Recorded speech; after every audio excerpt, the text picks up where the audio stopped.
Has this summer seemed long to you or short?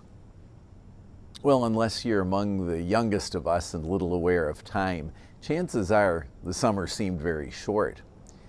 In this summer's last Monday excursion into the history of our congregation, let me tell you about the longest summer that St. Mark's students have experienced in recent memory. You know that our school years usually run from the day after Labor Day until the Friday after Memorial Day. That's very generally true. It will be again this year. But in the year 2008, it was a very long summer. Students left their classrooms on Friday, May 23rd, and they did not return again until Monday, September 15th.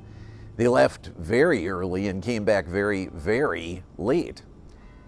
Of course, those extra 3 weeks of summer were necessary to knock down parts of the old school and to build practically all of the new school, although some of it, including the gym, remained until afterwards to get done.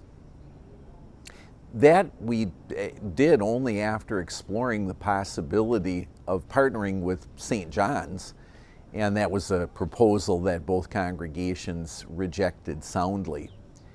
So it was that in the year 2008, we got an entirely new school, beautiful, still very functional, and now newly paid off. Once again this coming week, over 200 students will receive what students have received for more than 170 years now at St. Mark's School, the message of Jesus Christ.